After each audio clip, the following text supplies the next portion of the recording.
The New York Rangers hang on for a 2-1 win over the Ducks. We are talking about how and why the Filipino line has surpassed the Mika Zibanejad line. Plus, Matt Rempe has been called back up for a matchup with the Caps. And is it time to put Alexis Lafreniere on the top power play? You're Locked on the New York Rangers, your daily podcast on the New York Rangers. Part of the Locked On Podcast Network, your team every day.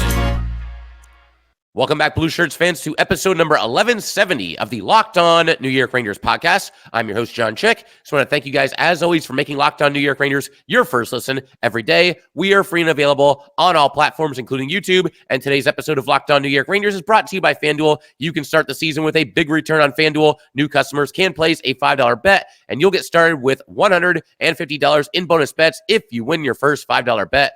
Visit FanDuel.com to get started. And we are, of course, part of the Locked On Podcast Network, your team every day. So the Rangers play a pretty tense competitive game against the Anaheim Ducks. One of those games where I felt like the Rangers were in control for most of the game, but it just wasn't being reflected on the scoreboard. They stuck with it, didn't start taking unnecessary risks or anything like that. They got great goaltending from Jonathan Quick as well. And they go on for, again, kind of a tense 2-1 lead. It would have been nice to have a little bit more breathing room down the stretch there. I do think the Rangers controlled play more than that final score would indicate. Bottom line, they held on, they did what they had to do, and they got the 2 points. And we got to give some props to the Filipino line. They, of course, combined for what turned out to be the game-winning goal by Will Cooley. Just a minute or a couple of minutes after it appeared that Will Cooley had scored a goal. Of course, the first one was overturned. But we're kind of in a situation here, and we'll break down those goals in a minute, but we're kind of in a situation here where I think it's pretty obvious thus far throughout the season, and we are still early here. And on Mika Zibanejad's line, we've got a case of a couple guys that, tend to start the season slow and then eventually pick things up. But once again, we are looking at a situation where the Filipino line, at least for the time being, has eclipsed the Mika Zibanejad line. It was a little bit of a tongue-in-cheek kind of thing that was going around amongst Ranger fans on social media that, the Mika line's now kind of the third line. It kind of is right now. I do think right now, look, the Rangers can list these lines in any order that they want to list them. I know there's been times in the past where I'll refer to the Mika line as the top line, and people will say, no, the Panarin line's the top line. Yeah, I know. I'm just going by what the depth chart says and the order that they put these lines in. But again, the Rangers can put these guys in any order they want to put them. The bottom line, the Filipino line has outperformed the Mika Zibanejad line in just about every way that you can think of. You can go by the eye test. You can go by the metrics that have been floating around out there. Certainly defensively, when you've got a line that this far into the season still has not allowed a goal. That's obviously very, very impressive. Points at 5v5. I feel like the Chytil line is forechecking a little bit harder. They're just competing a little bit harder, and they're a little bit hungrier, or at least that's the way it looks right now. I've noticed it. I know a lot of you guys have noticed it as well. And most importantly, it now appears that Peter Laviolette and the coaching staff have noticed it, because in this game, this most recent game for the Rangers against the Anaheim Ducks here, the Filipino line at 5v5 got more ice time than the Mika Zibanejad line. If we go ahead and we take a look at all the time on the ice for all the forwards here, we'll start with the Panarin line. So Trocheck, Panarin, and Lafreniere amongst Ranger forwards had the three highest times on the ice. Trocheck had 23:04, Panarin 22:49, and Lafreniere had 20:07. So then you look at the Chytil line versus the Mika line. Of the 6 players on those two lines, Filip Chytil got the most ice time. He had 16:31. After that, you had Riley Smith at 15:29, Kreider at 15:16, Mika at 15:07, Cooley at 14:40, and Kakko at 13:01. But when you take a look at 5v5 time on the ice, when you add it all up, most time spent on the ice at 5v5 at even strength, the Filipino line cumulatively got more time on the ice than the Mika Zibanejad line. And, you might hear that and think, well, Kreider and Mika and even Smith to a degree, they're going to be out there for a lot of time on the special teams, which is true in most games. But you got to remember, this is a game that saw each team get a grand total of 1 power play. So it's not like there was a ton of, power play time and penalty kill time for Mika and Kreider to really rack up their minutes there. And then maybe they'll get a little bit less even strength time due to that. No, that wasn't the case at all. There wasn't a whole lot of power play time for either team in this game. Now, I do think the biggest reason for the Filipino seeing an uptick in its ice time, all 3 players really, is because they were being rewarded. It's not so much that this is a punishment or like a downgrade for the Mika Zibanejad line on behalf of the Ranger coaching staff, but you do have to think there's at least a little bit of a message being sent there. The bottom line, the Filipino line. You can go by the eye test or whatever metrics you want to go by. They've been better this season, and they've been better in this game. I know there's times where people will look at matchups too, and they'll, if the Ranger third line excels or they get more ice time or whatever the situation might be, you might look at it and say, well, the top line for the Rangers, the Mika Zibanejad line, they're going up against the opponent's top line the entire night. And the third line for the Rangers, the Filip Chytil line, they're going up against, the opponent's third line for the entire game. First of all, that's not universally true. Yes, the top line for this team is often going to be matched against the top line from the other team, but it's not like they're locked into that for the entire game. Good coaches will try to exploit matchups, especially when you've got last change, and you'll put your best line out there up against, your opponent's fourth line, whatever it might be. It's not like every single moment that goes by in a hockey game, it's always the first line versus the first line, and it's always the second line against the second line. But even if that was the case, let's just roll with it and say, yeah, the Mika line's always against the top line, the Chytil line is always against the third line. You're playing the Ducks. No disrespect, okay? No disrespect at all. The Ducks right now, after that loss, are 3-4-1. 2 of their 3 wins are against the San Jose Sharks, who are 0-7-2. And the Ducks last season had the third to worst record in the NHL. The Ducks don't have this deadly, dangerous, feared top line that some other teams might. They don't have this line that's going to suffocate you and essentially not give you any room on the ice. You're going to be stifled the entire night. That's just not the case with a team like the Anaheim Ducks. Again, no disrespect, but I don't think too many of us pick the Anaheim Ducks to be Stanley Cup champions at the end of the season. So as far as like matchups and, the Chytil line, they're out there against, lesser players, maybe to a degree, but again, consider the opponent that you're going up against here. The other thing that I want to throw out there is I'm against the idea of any kind of line changes, any kind of different combinations going forward. We did see the Rangers against the Panthers go to some different line combos. It was really just a flip-flopping of Artemi Panarin and Riley Smith. We saw Panarin with Kreider and Mika, and then we saw Smith with Trocheck and with Lafreniere for a good chunk of that game. But to me, watching that game live and looking back on it now, it always felt like that was very temporary, that was only going to be for the end of that game. And indeed, that was the case, because once this game started, it was business as usual. The Rangers went back to their normal line combinations. But as far as why I don't want to see it happen, why I don't want to see the Rangers shuffling the deck here, first of all, the team's winning. Okay, that's first and foremost. 6-1-1. Scoring goals has not been an issue at all. We're going to elaborate on that a little bit later in today's episode. Third in the league in goals scored per game are the Rangers right now. But again, another reason why I'm resistant to line combination changes, you've got this Panarin line with Trocheck and Lafreniere. These 3 have established themselves as one of the absolute premier elite lines in this league. So I see no reason to break them up. To me, and I talked about this in the offseason when we were going through line combinations, everybody else needs to figure it out, because these 3 click in a fantastic way. They just have chemistry that's off the charts right now. So there's that. Now, something else to consider, the third line has figured it out. The third line has really come together. The third line has really gelled. You've got Filip Chytil centering Will Cooley and Capo Kakko, and these guys look like world beaters every single night. In terms of goals expected per 60, goals against expected per 60, they're near the top of the league. There was a stat floating around on social media. I think they're like 7th as far as like the ratio is concerned between goals expected and goals expected against. Now, of course, they don't always finish their chances, the third line. Maybe that's the one knock on them. But, I mean, even that is such a nitpick, because they've been basically dominating when they're on the ice. They spend the entirety of their shifts in the offensive zone. They're starting to produce. Obviously, they came through in a big way in this game. And defensively, there's literally not a better line in the NHL than this line right now, because we are now 8 games into the season, and they're playing significant time on the ice and playing in big spots in the game, and they have yet to allow a goal against while they're on the ice. So to me, the Panarin line is clicking, the Chytil line is clicking, Mika Zibanejad, Kreider, and Smith have to figure it out, and it's not like they've been terrible. All 3 of these guys have contributed at times.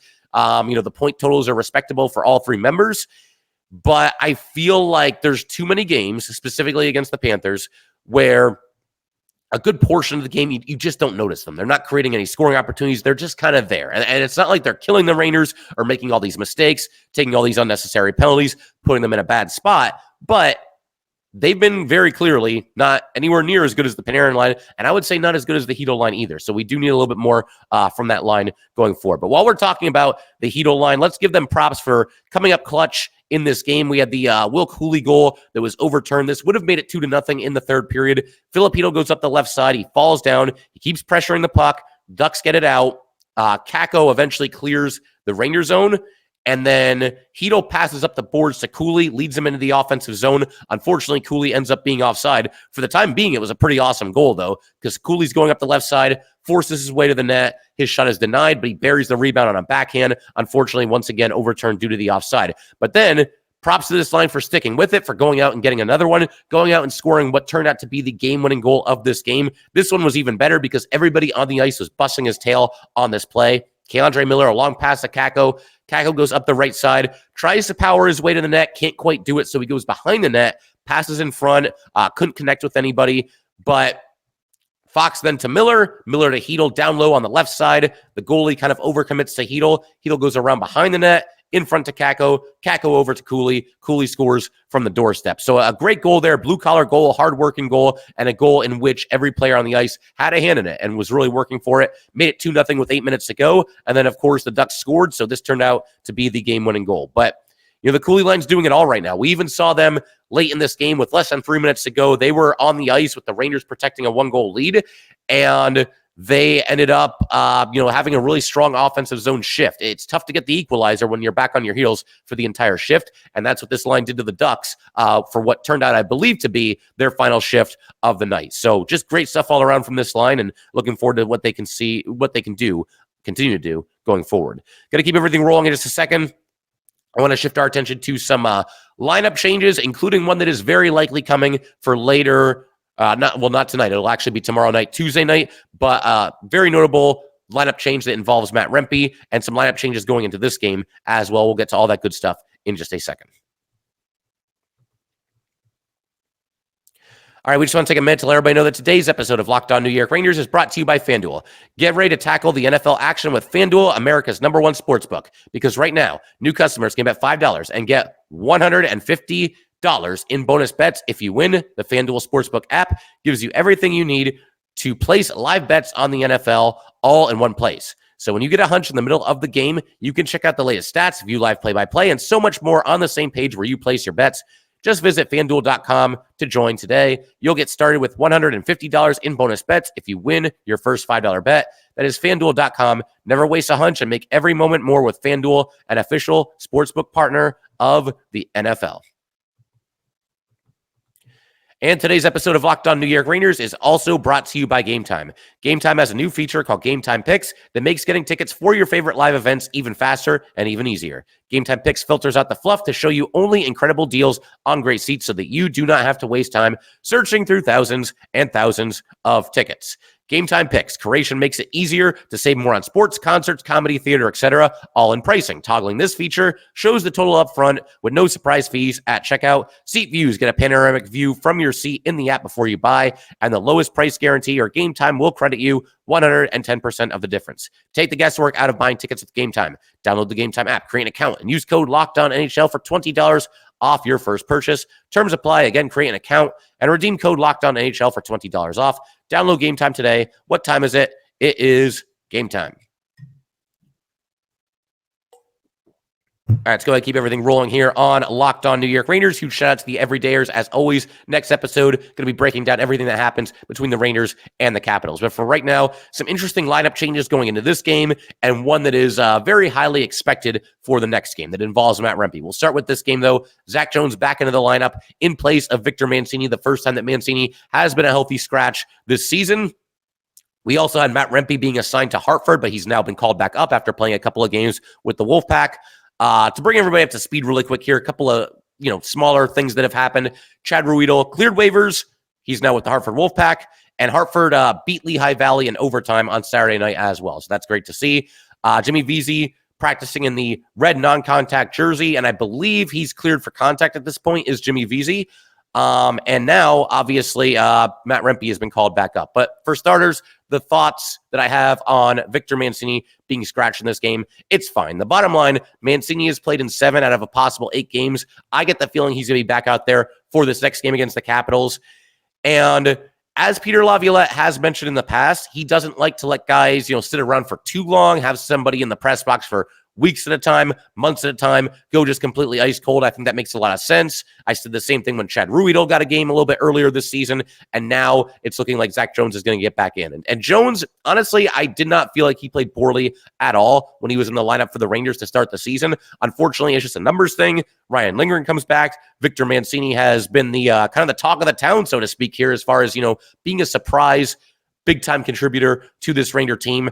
I thought he, like a lot of Ranger players in general, didn't have his best game against the Florida Panthers, so maybe that kind of went into the decision to go with Zac Jones for this one, but I get the feeling you're going to see Victor Mancini get right back in there. Overall, he's played very, very well, very promising rookie for the New York Rangers, so we'll see him back out there. I would think probably in the next one. No guarantees. We'll see how it goes, though. I would get the feeling that in a game against the Capitals, who are known for being a physical team and a team with which the Rangers have a lot of issues, I get the feeling you're going to go with the heavy lineup. You're going to go with the guys that are very physical and can play with a little bit of an edge, including Matt Rempe. Like I said, we'll get to him in a minute. I did think, though, for this game, the defense pairings were pretty interesting. The game against the Ducks here, Miller and Fox stay together. Those two have pretty much been on the same pairing for the entire season thus far. Ryan Lindgren with Jacob Trouba. So Lindgren moves back up the lineup. He had been on the third pairing. And then you had Jones and Schneider. So Schneider moves from the left side with Trouba to the right side with Zac Jones.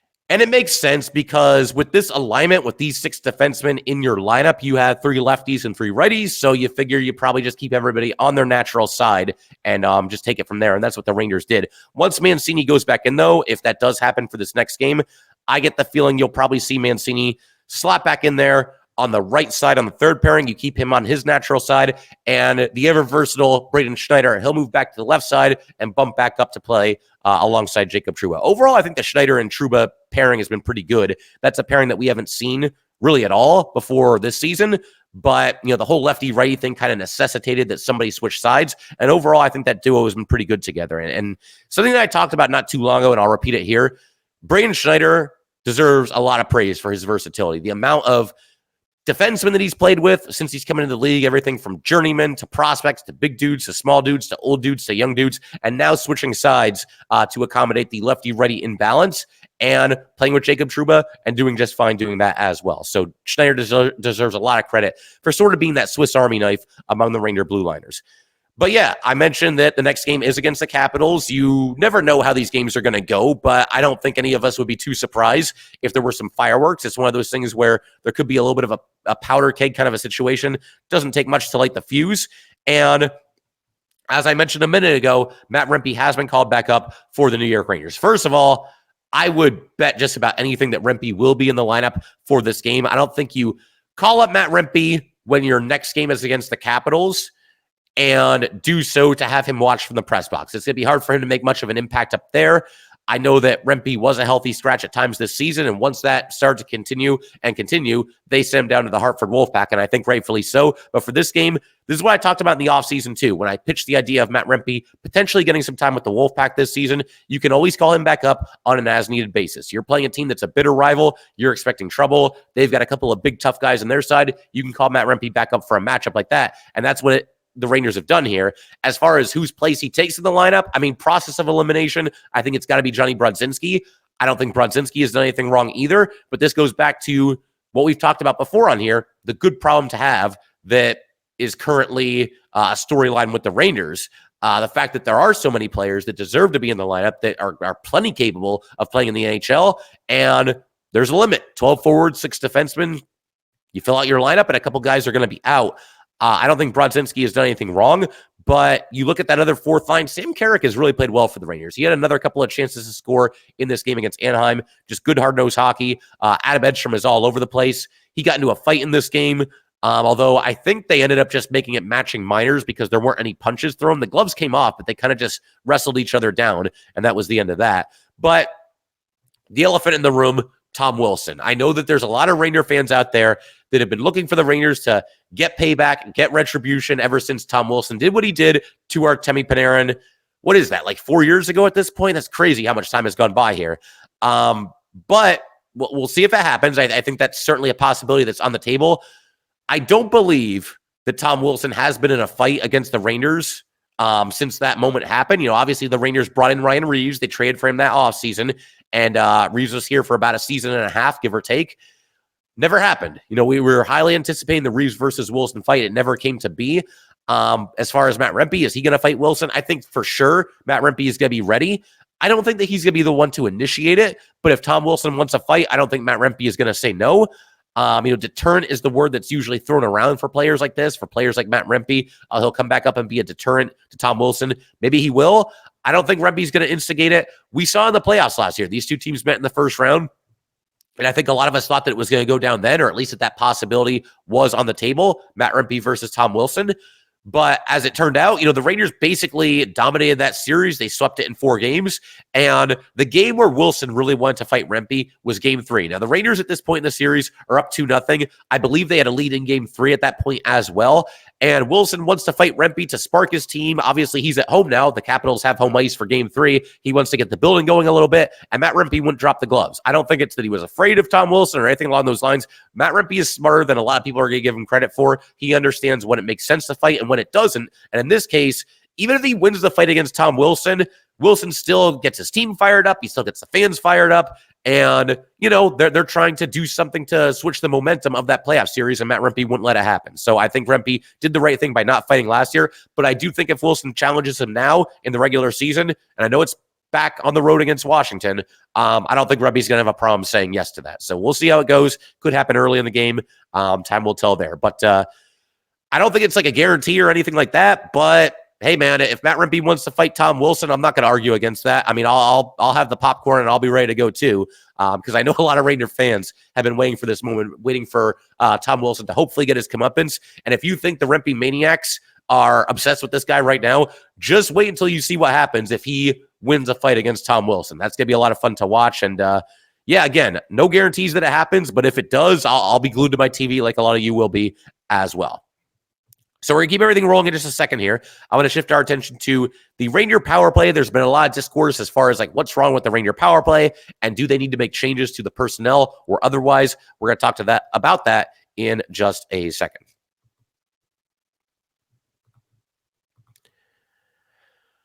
All right, we just want to take a minute to let everybody know that today's episode of Locked On New York Rangers is brought to you by PrizePicks. PrizePicks is the best place to get real money sports action with over 10 million members and billions of dollars in awarded winnings. PrizePicks has made daily fantasy sports accessible to all. You just pick more or less on at least 2 players for a shot to win up to 100 times your cash. Run your game all season long on PrizePicks. You can now win up to 100 times your money on PrizePicks with as little as 4 correct picks. PrizePicks is the best way to get action on sports in over 30 states, including California, Florida, Georgia, and Texas. Sign up today and get $50 instantly when you play $5. You don't even need to win to receive the $50 bonus. It is guaranteed. Download the app today and use code LOCKEDONNHL to get $50 instantly after you play your first $5 lineup. Once again, download the app today and use code LOCKEDONNHL to get $50 instantly after you play your first $5 lineup. All right, let's go ahead and conclude today's episode by talking a little bit about the Ranger power play. In something of a mini slump right now 1 for their last 10 after this game against the Ducks. They only had 1 opportunity in this game. It was fairly early in the first period, getting near the midway point of the first period, and they failed to score. I went back and watched that lone power play because I just wanted to see if there was anything that I could kind of put my finger on as far as, what they're doing wrong. And we'll get into that in just a second. But let me just say before we dive into the specifics here, I do think that top Ranger power play unit has earned a little bit of leeway, has earned a little bit of leash, has earned the right to try to figure things out. They have been nothing short of elite over the last couple of seasons here. To me, they've earned that right to get things going. And look, it's 1 for 10. It's not the end of the world. Even the best power play units that have ever been assembled, they're not above an occasional 1 for 10 slump every now and again. And I don't think this line is any different. I think it's just a mini slump right now. As far as this power play in this game, it's basically what happens when the Rangers get into a slump with the power play, which is not often, but when it does happen, this is what you see. It's a lot of passing around the perimeter, guys that just seemingly don't want to shoot the puck, or maybe it's not even that they don't want to shoot the puck. They just constantly are deferring to somebody else, looking for that perfect play, looking for that perfect goal. The one thing that I did not like here, the Raiders won the opening faceoff. I like that part. That's good. But they had possession of the puck in the offensive zone for 30 seconds before they finally attempted a shot. And even then, Panarin kind of had to force a shot. I think even Panarin, who over the years we've known to be such a pass-first guy, even he was starting to get a little bit impatient, so he just fired the puck, was not able to get it through traffic. And then later in the power play, we've got Mika Zibanejad being teed up for a one-timer, and it was there. Mika's over there on the left side, on the left circle, and I don't want to say the net was wide open, but there was some opening there. And the way that Mika can blister that one-timer, yeah, I'll definitely take my chances with Mika Zibanejad letting it rip here. He instead decided to pass in deep. I believe it was Kreider there on the other side of the net. It went with the one-touch pass. I mean, if he completes this pass, there's a good chance that Kreider is going to score, but he gave up a golden scoring opportunity on this play, did Mika Zibanejad, to go for what I would call maybe a silver scoring opportunity for Chris Kreider. I think he's got to let this one rip and take his chances. And if he shoots wide, or if Dostal, he had a really nice night, if he makes the save or anything like that, I don't think anybody's going to be too mad at Mika Zibanejad. Even after the play stoppage here, Joe Micheletti, who's, Rangers all the way, we know that, him and Sam Rosen, they are obviously going to speak highly of the Ranger players, and they typically do that. And it's not like Joe was like burying Mika here or anything like that. But even he said, I think, Mika Zibanejad has to shoot the puck a little bit more often. And I think that was on full display here. You get another face-off win after this, and there's more perimeter passing.